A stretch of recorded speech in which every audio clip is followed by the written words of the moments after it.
I mentioned Florian Wirtz. It was interesting actually listening to some of the North East reports, other reporters based in the North East who perhaps don't see Liverpool anywhere near as often as we do. And after the game, they were like, "Oh, Wirtz was amazing. Like, he's quite clearly the best player," which he was the best player. But it was just interesting to have a view from somebody else who doesn't see him often. They haven't really seen how he's developed or his struggles that he had earlier on. Because, as you mentioned before, it's the new going to Stoke on Wednesday night. Could Lionel Messi do it? Well, we never did find out. But we did find out whether Florian Wirtz could do it on a wet and windy night in Sunderland, and the answer is most definitely yeah. Yeah. Luke Edwards of the Telegraph and Mark Douglas of the Eye are both North East based reporters, aren't they? Would it be the YI then? The YI, yeah. Very good. Thanks. And both of their reports sort of centred in on how good Wirtz was, and yeah, he was really good. He was really unlucky with that one that hit the post, because the way he controls that with his instep takes away the defender to allow him the space to. Basically, the defender's weight shifted the wrong way, and if that had gone in off the foot of the post, that would have been a brilliant finish. Went close to the other one, didn't he, from 25 yards?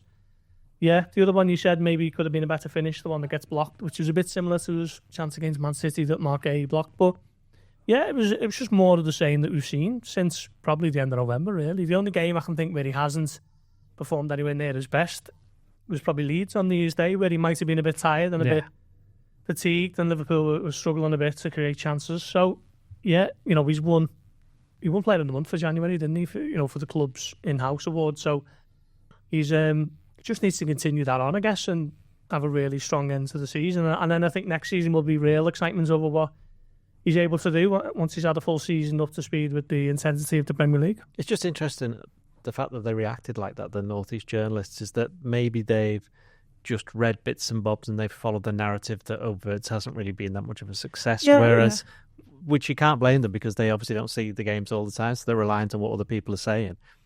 That's just a very, very obvious example of that.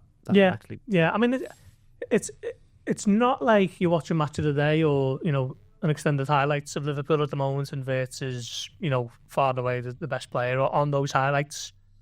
No, he's not doing stuff where Kevin De Bruyne would dominate Manchester City highlights, wouldn't he? But if you're watching him over 90 minutes, certainly live and in person, you can tell over a prolonged period of a game and a run of games that he's such a gifted player, isn't he? And he's added goals and assists to that in the last sort of month or so. I think it's probably a bit more than that. You go back to the West Ham away game, where I know he didn't get a direct assist, but you could tell straight away. Yeah, I mean, that West Ham game for me was probably the turning point in his season, certainly. Which two games had happened before that?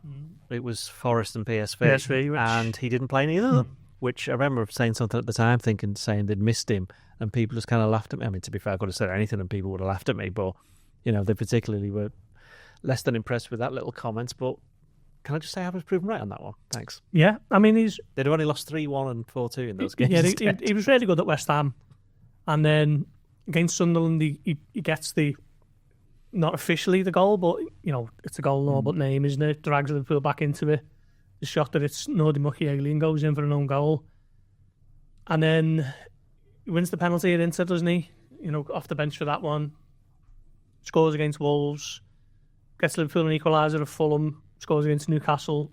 I'm sure there's a couple of others in there that I forgot as well. And yeah, he's just really stepped up actually at a time when Liverpool needed him to. You can see a future, can't you, now, with him and Ekatike and Alex Isak. We're going to come on to him, I think, aren't we? But yeah, it's been a really good few weeks for Wirtz, and a bit of a platform to go and finish the season strongly, because Liverpool need him to, really, at this point. You've been listening to the Blood Red podcast from the Liverpool Echo.